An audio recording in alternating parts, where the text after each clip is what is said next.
Hello and welcome to a special episode of Conversations with G and G. In today's episode, we're diving into an exciting and important topic, the Supports at Home program, a new initiative in Australia designed to provide comprehensive support for individuals needing in-home care.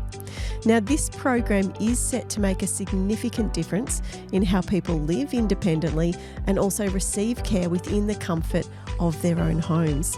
We hope that this session is valuable to you all. Giselle, can you talk a little bit more about the new program? Yes, certainly. So the new program is called Support at Home, and it will be starting on the 1st of November 2025. So you may have heard previously it did have another start date, which was in July. It has been deferred. So 1st of November.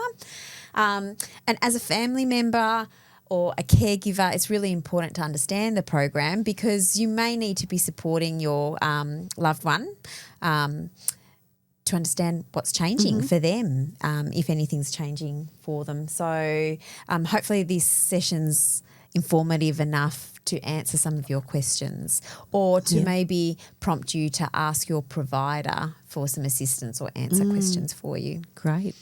Yeah, it's important to note that it will actually replace the home care package program as well as the short-term restorative care program. So it's not like brand new. It is brand new in a way. It's been enhanced and a few changes attached to it, but it's been like an evolving from the home care package. Call it this way. Yeah, great. And, Gio's just spoken about the home care package and the restorative, the short-term restorative care program. In terms of the Commonwealth Home Support Program, which is also known as CHISP or CHSP, that's going to continue until 2027. So it's important just for people to know that as well. So Giselle, what are some key improvements of the program? Yep, certainly. So the Support at Home program is going to go into a single assessment process. So currently there's different assessors for different programs. So if it's CHSP, there's a different assessment process. If it's home care packages, it's different.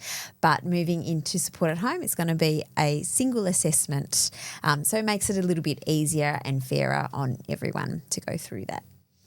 One of the other important things to know is that government funding will increase. So currently for home care packages, there's 4 levels. With Support at Home, it's going to go up to 8 levels, and then there's also 2 other pathways as well, which we can talk a little bit about later. But the overall funding is going to increase, and also a big objective is to reduce the waiting time to eventually 2-3 months, so people won't have to wait as long as they are in the current system. They'll get their packages sooner. Wonderful. Now, one of the other important changes as well to note is that there are some changes in terms of contributing towards the care, but clinical care is completely government funded, so that are no contributions by the clients for clinical care. So that includes things like nursing, physio, OT, and other clinical care services. So Giselle, will loved ones have to pay more? So the government has introduced the no worse off principle. So for someone that's already on home care package program, or for anyone that was assessed before the 12th of September 2024, or for anyone that is on the wait list, the priority national wait list, before the 12th of September 2024, that principle will apply to them. So that means that if they were receiving, or if they weren't paying an income tested fee, that will apply. They won't need to be paying anything or contributing anything. Okay. So again, it really depends on the situation of the of a person and where they are on that care journey and when they did get into that home care package system, because the no worse off principle will apply to them. Right. So Gio, will we lose any unspent home care funds? No, then it's similarly to the no worse off principle. If you do have unspent funds into your home care package program, basically you can carry that over with you, and you can use that extra funding to pay off any extra services that you might need. So no, you will not lose that. However, in the new program, there will be a cap of $1,000 per quarter, or 10% of the quarterly budget. So basically, if you don't use the funding, you lose it. Yeah. So you can only save up to $1,000 a quarter. Okay, makes sense. So Giselle, how many care levels are there? So in the new Support at Home program, there's going to be 8 levels. In the current home care package program, there's 4.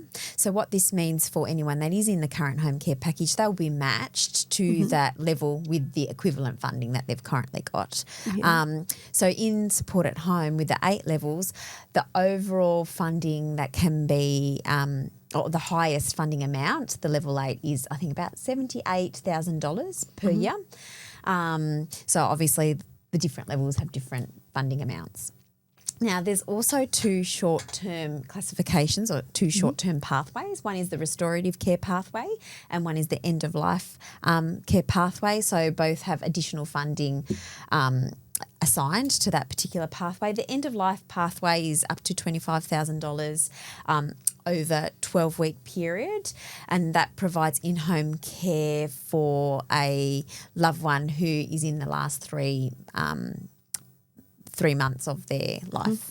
So Giselle, will my loved one actually need a new assessment? No, they won't. They won't be required to be reassessed. They'll just be assigned that new package, that new package level. Obviously, and this is applicable if they're in the current system, home care package, if they're wanting to change level, so increase level to get more funding, that would require a reassessment, but otherwise, no. So Gio, can we still choose to self-manage care? Yes, absolutely. You can still choose to be a self-managed participants. However, the care management fees that will be deducted from your budget is still up to 10%, whether you are self-managing or whether you're fully managed with a case manager. But if you do decide to self-manage, then you will need to organize your own care. You need to reach out to the other suppliers and so forth to fulfill your care plan. I suppose overall goals. So what are the key changes for family carers and caregivers, Giselle? I think it's important for caregivers and family members to know that the pricing model is completely different. So they are going to see a lot of changes when their provider sends out their price list. It's going to look extremely different. So it's moving towards a unit price model where everything needs to be incorporated into that hourly rate, whereas home care packages currently different. So package management fee, there's package management fees, it could be travel fees and kilometres, and it all needs to be rolled into one now. So I think that's going to be important for families to understand so they can explain to their loved ones as well, because that hourly rate will be higher than what they've seen before. But really what it is it should equate to really the same thing. So that's going to be one important thing to understand and to pass on. So it makes it simple because it is just a single rate really at the end of the day, rather than a list of all the other fees and bits and bobs that are involved as well. That's probably an important point to note. Anything else, Gia, that you wanted to? But ultimately, because the care management fees are reduced to up to 10%, whilst the hourly rate goes up, it should balance itself. So you should receive about the same amount of hour of care into the new system. That's really good to know. So you shouldn't be worse off, except from the fact that there might be co-contributions applicable if you are into the new system. Well, thank you for your time. It's been so informative and very, very helpful for so many.